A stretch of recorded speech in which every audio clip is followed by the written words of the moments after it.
আলিমে পড়তো মাদ্রাসার ছেলের ব্যাপারে র‍্যাব যে জানায়া দিল সে নাকি তার মাকে দুনিয়া থেকে বিদায় করে দিয়েছে। পুরো দেশের মানুষ বড় অবাক, এটা মাদ্রাসার ছেলে হইয়া কিভাবে তার মাকে দুনিয়া থেকে বিদায় করে দেয়। ওই যে র‍্যাবে ট্রাই করলো, আবার বলে ঘটনা নাকি মোড় নিয়ে নিছে, বলে ওই ছেলে নাকি তার মাকে মারে নাই। পাশের বাসার মর্জিয়া নাকি প্রতিবাসী নাকি ওই মহিলা নাকি তারে কোন ভাবে নাকি দুনিয়া থেকে বিদায় করে দিল। ঘটনার মোড় নিয়ে নিল, পরিবর্তন করে ফেললো। ওই ছেলেটাকে এত পরিমাণে অপদস্থ করা হলো। একটা ছেলের মা যখন দুনিয়া থেকে বান্দা বিদায় নিয়ে চইলা যায়, এমনিই তো মনটা বড় খারাপ। আবার যদি প্রেশার ক্রিয়েট করে তাকে বলানো হয় তুমি বলো তোমার মায়েরে তুমি মারলা, এটা বলার কারণ কি? এজন্য তো অনেক জায়গায় দেখলাম অনেক বড় বড় সেকুলাররা পর্যন্ত ফেসবুকে পোস্ট দিয়ে দিল যে মাদ্রাসায় পড়ুয়া ছেলেরা এদের মাকে বিন্দু মাত্র পরিমাণ মহাব্বত করে না, ভালোবাসে না। এদের মাকে এরা দুনিয়া থেকে বিদায় করে দেয়। এরাও সুযোগ পেয়ে গেল, ওই রবের সংবাদ প্রচারের মাধ্যমে সুযোগ পেয়ে গেল। ও আল্লাহর বান্দারা, যেই রবের ভিতরে বিন্দু মাত্র পরিমাণ ইসলামের মহাব্বত নাই, কালেমার মহাব্বত নাই, কালেমার ভালোবাসা যার অন্তরের মধ্যে নাই, একমাত্র সেই পারে মাদ্রাসার ছেলেদেরকে খাটো করিয়া সে সংবাদ প্রচার করার মাধ্যমে সে একমাত্র পারে যে ওই সমস্ত ছেলেদেরকে মিডিয়ার সামনে আইনা বলে তুমি বলো তোমার মায়েরে তুমি মারলা। আর এর মাধ্যমে পুরা দেশের ভিতরে মাদ্রাসাকে এরা খাটো করতে পারে। পশ্চিমকালেও এরা নেক আমল করনেওয়ালাদের দলভুক্ত হতে পারে না, ঠিক কিনা? হুজুর আপনি বললেন সব র‍্যাব খারাপ, বিষয়টা এমন নয়। সব র‍্যাব খারাপ হতে পারে না, আবার র‍্যাবের মধ্যে ভালো আছে না নাই? 5 ওয়াক্ত নামাজও পড়ে, রোজাও রাখে, নেক আমলের লাইনে অগ্রগামী হয়ে যায়। এমন অনেক র‍্যাব আছে। হঠাৎ করে একদিন আমি কুমিল্লা থেকে ঢাকার মধ্যে আসব, আমি প্রতিমধ্যে আসার পরে দেখলাম বিশাল একটা জ্যাম পড়ে গেল। হঠাৎ করে ওই রোডের মধ্যে কোনো সময় জ্যাম পড়ে না। আমি পরিপূর্ণভাবে এতটুকু মানলাম যে সামনে মনে হয় বড় একটা অ্যাক্সিডেন্ট হয়ে গেছে। এই কারণে জ্যামটা প্রায় 4-5 কিলোমিটার পর্যন্ত হয়ে গেল। আমি রওনা হয়ে গেলাম। এরপরে দেখি র‍্যাবের আর সামনে ওই গাড়ির মধ্যে নাকি ইয়াবা আছে। এই ব্যাপারে ইয়াবা খুঁজার জন্য এরা গাড়িগুলোকে ব্রেক দেয়, একটা একটা করে গাড়ি খুঁজে, এরপরে একটা একটা গাড়ি ঢাকার মুখে সাইরা দেয়। আমার গাড়ি যখন আসে আমি গ্লাসটাকে নামাইয়া আমার চেহারাটা খুইলা বললাম আসসালামু আলাইকুম। একটা র‍্যাবের মানুষ, ওই র‍্যাব হওয়ার পরেও আমারে জানায় দেয় হুজুর আপনার বয়ান তো আমি শুনি আপনি জুনায়েদ আল হাবিব না? বলে হ্যাঁ হ্যাঁ। বলে কুমিল্লায় বাড়ি, আমারও বাড়ি কুমিল্লা, আপনারে মহব্বত করি, ওলামায়ে কেরামদেরকে অনেক পরিমাণে ভালোবাসি। আমারে বলল হুজুর জান আপনাদের মতো আলেমদের গাড়ির মধ্যে ইয়াবা থাকতে পারে না, কারণ ওলামায়ে কেরামেরা সবচেয়ে পরিমাণে আমার মাওলারে বেশি ভয় করে। এরা ইয়াবা সেবন করতে পারে না, এরা পশ্চিমকালেও মদ পান করতে পারে না, এরা অন্যায় কাজে যাইতে পারে না। এমন প্রশাসনের লোক আমাদের প্রশাসনিক লাইনে আছে রে বাবা, এরা আল্লাহকে ভয় করে, ওলামায়ে কেরামের মহব্বত করে আগে যায়। আবার এমন কিছু আছে ইসলামকে বিন্দু মাত্র পরিমাণ মহব্বত করে না, হুজুরদেরকে দেখলেই গা জ্বলে, মানুষ তাক সর্বাবস্থায় ওলামায়ে কেরামের ঘৃণা করে। এমন র‍্যাব, এমন পুলিশ, এমন সেনাবাহিনী আমগো দেশে আছে না? না, ওই ওদের দলভুক্ত একজন চেষ্টা করলো যে এই ছেলেটাকে যেমনি হোক, সে মাদ্রাসার ছেলে তো, আবার বৈষম্য বিরোধী ছাত্র আন্দোলনের সময়ে ফেসবুক ওয়ালে কতগুলা পোস্ট দেখা গেছে, তাকে হেয় করার জন্য জোরপূর্বক তাকে বলা হলো তুমি বলো তোমার মাকে তুমি মেরেছো। উমা একদিন না যেতে না যাইতে ঘটনার মূর্ত পরিবর্তন হয়ে গেছে। ইতিমধ্যেই ফেসবুকে ছাত্রলীগের বড় বড় রবের বান্দারা, বড় বড় লিডাররা, বড় নেতারা ফেসবুকে পোস্ট দেয়, কই তুমি বৈষম্য বিরোধী ছাত্র আন্দোলনের পোলাপান নিজের মায়েরে মাইরা ফ্রিজে ঢুকায়। বুঝছেন বিষয়টা? এদের মূল কথা হলো, মূল চিন্তা ভাবনা হলো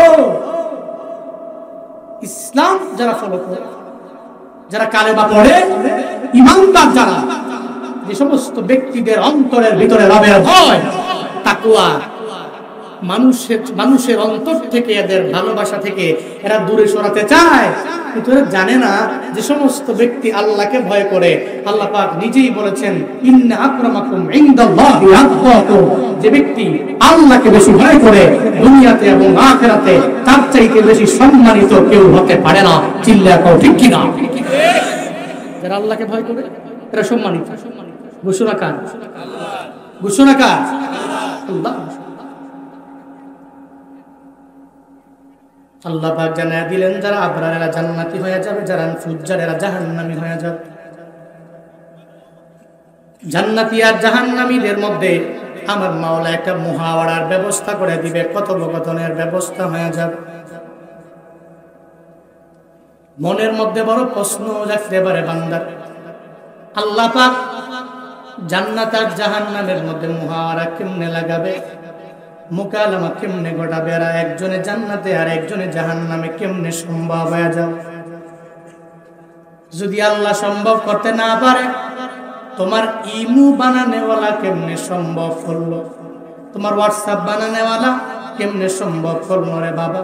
ইউটিউব বানানেওয়ালা কেমনে সম্ভব করলো? টেলিগ্রাম বানানেওয়ালা কেমনে সম্ভব করলো? কোথায় বাংলাদেশ, কোথায় সৌদি আরবের দেশ? ওই সৌদি আরবে আমার বাংলাদেশের প্রবাসী আছে না নাই? আসেনি?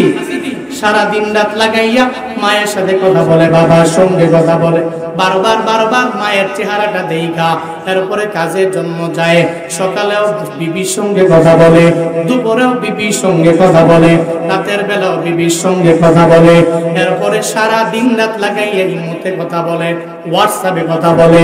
ও বান্দারা, দুনিয়াতে যদি ইমুওয়ালারা ইমু বানাইয়া এত দূরত্বটাকে পরিপূর্ণ কাছে নিয়ে আসতে পারে, সুন্দর করে যদি মোবাইলের মাধ্যমে কথা বলতে পারে, একজনে সৌদি আরব আর একজনে বাংলাদেশ কথা বলা যায়, কোথায় আমেরিকা, কোথায় বাংলাদেশ, এরপরেও মোবাইলের মাধ্যমে কথা বলা যায়, সময় লাগে না।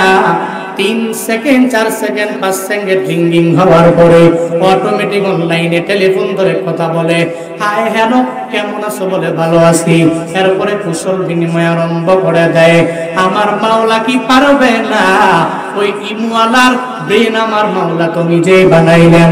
যে বান্দা হোয়াটসঅ্যাপ বানাইলো তার ব্রেন তো আমার মাওলা বানাইলো। বিজ্ঞানীদের বিজ্ঞানী এই দুনিয়ার কেউ না, এদের বানাইছে একজন, চিল্লায়া বলো তার নাম। দুনিয়ার সমস্ত বিজ্ঞানীদের রা বলেন আমার মালিক কে? আমার মালিক রব, এদের তো আমার মাওলাই তো বানাইলো। তো আল্লাহ কেন পারবে না? জান্নাত এবং জাহান্নামের মধ্যে আল্লাহ একটা মুহাওয়ারার ব্যবস্থা করে দিবে, একটা মুকালামার ব্যবস্থা করে দিবে। আল্লাহ পাক জান্নাতীদের জবান কইলা, জাহান্নামীদের জবান কইলা। আল্লাহ বলবে, এই জান্নাতী আর জাহান্নামীদেরকে প্রশ্ন করো, ও জাহান্নামীরা এবার জান্নাতীদেরকে জিগাও। এবার যখন বলা হবে, জান্নাতীরা জাহান্নামীদেরকে প্রথমত জিজ্ঞাসা করবে, মা সালাকাকুম ফি সাকার। জান্নাতীরা বলবে, এই জাহান্নামীরা কোন কাজের কারণে তোমরা জাহান্নামের মধ্যে আসলা? কোন দোষে দোষী হওয়ার কারণে তোমরা জাহান্নামের মধ্যে চলে আসলা? এই ব্যাপারে প্রথমত জিজ্ঞাসা করবে। কারণ দুইজন তো একই বাজারের মধ্যে গেলাম, চান্দাইকোনা বাজারে আমিও গেলাম, তুমিও গেলা। তুমি যে উপজেলায় কাজের জন্য গেলা, আমিও ওই উপজেলায় কাজের জন্য গেলাম। তুমি যেই জেলায় যাও, আমিও একই জেলার মানুষ। তুমি যেই দেশের মধ্যে বাস করতে, আমিও সেই দেশের মানুষ। এই যে শ্রোতারা বয়ান শুনতে আসলো, সব আমল কইরা জান্নাতে যাবে এমন হবে না। এখানে এমন আছে অনেকে জাহান্নামী হয়ে যাইতে পারিবে। বাবা, কে জান্নাতি কে জাহান্নামী আমিও জানি না, আমার বাবাও জানে না, দুনিয়ার কোনো বান্দা বলতে পারবে না। কারণ জান্নাতি জাহান্নামী বানানো কেউ বানাইতে পারবে না। একজন পারে, চিল্লায়া বলো তার নাম। কে জান্নাতি কে জাহান্নামী এ ব্যাপারে কি কোনো বক্তা বলতে পারবে? প্রধান অতিথি। মাশাআল্লাহ মাশাআল্লাহ। আপনি বললেন আমার কথা কেউ শুনবে না, সত্য শুনবে। বক্তব্য কি দিবেন? না না, একটু কথা বলার, উনি বলুক, আমার কথা কি শুনবে? হ্যাঁ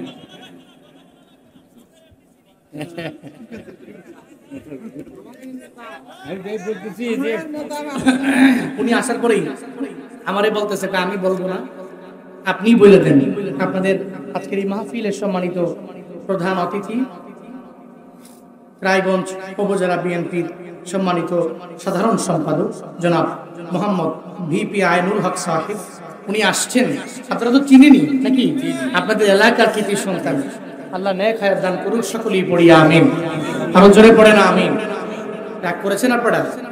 কষ্ট পেয়েছেন আপনারা? মনে রাখবেন, কে জান্নাতি কে জাহান্নামী এ ব্যাপারে কে বলতে পারে? আরো জোরে বলেন না, কে বলতে পারে? দুনিয়ার কোন ব্যক্তি বলতে পারবে? এখানে অনেক মানুষ আছে যে বান্দা জান্নাতি হবে, আবার কেউ আছে জাহান্নামী হয়ে যাবে। সব মানুষ জান্নাতি হতে পারবে না, সবাই আবার জাহান্নামীও হবে না।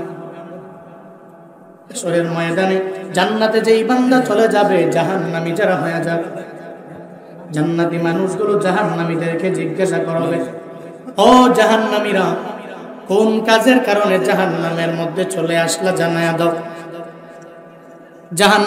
জাহান্নামীদেরকে বলার পরে জাহান্নামীরা জানায়া দিবে জান্নাতীরা কেন জাহান্নামে আসলাম জানোনি? ক্বালু লাম নাকু মিনাল মুসাল্লিন। জাহান্নামীরা বলবে, এক নাম্বার একটা দোষ দুনিয়ার মধ্যে আমাদের ছিল। যতই হুজুরের নামাজের ব্যাপারে বয়ান করলো, আমরা নামাজের মধ্যে গেলাম না, আমরা ফজরও পড়লাম না, আমরা জোহরও পড়লাম না, আমরা আসরও পড়লাম না, মাগরিবও পড়লাম না, এশাও পড়লাম না। এই এলাকায় এত ওয়াজ মাহফিল, এরপরেও মসজিদের মধ্যে মুসল্লি নাই কেন? ফজরে কেন যায় না? জোহরে কেন যায় না? আসরে কেন যায় না? মাগরিবে এশায় কেন যায় না? বান্দারে, ফজর জোহর আসর মাগরিব এশার নামাজের মাধ্যমে মুসল্লি দিয়া ভরপুর করানোর মাধ্যমে তো ওয়াজ মাহফিল পরিপূর্ণ কামিয়াবি করা লাগবে। কিন্তু কপাল পোড়া মুসলমান, হুজুরের সুর শুই না, বয়ান শুনতে বড় মজা লাগে, ফজরও পড়ে না, জোহরও পড়ে না, এমনকি এই যে আজকেও বয়ান শোনার জন্য এতগুলা বান্দা আসলো, অনেকে আছে বাড়িতে যাওয়ার পরে আসতেছে ফজরের নামাজও ঠিক মতো পড়বে না, আছে না? না, আল্লাহ পাক বলেন হাশরের ময়দানে জান্নাতি আর জাহান্নামীদের মধ্যে আমি আল্লাহ একটা মুহাওয়ারার ব্যবস্থা করে দিব। জান্নাতীরা জিজ্ঞাসা করবে, ও জাহান্নামীরা, কি কারণে তোমরা জাহান্নামের মধ্যে আসনা? জাহান্নামীরা বলবে, ও জান্নাতীরা, আমরা দুনিয়াতে নামাজ পড়ি নাই, ওয়ালাম নাকু নুতঈমুল মিসকিন, এক নম্বরে আমাদের দোষ ছিল, লাম নাকু মিনাল মুসাল্লিন, আমরা মুসল্লিদের ধারে কাছেও যেতাম না, নিজেরে মুসল্লি বানাইতে পারলাম না।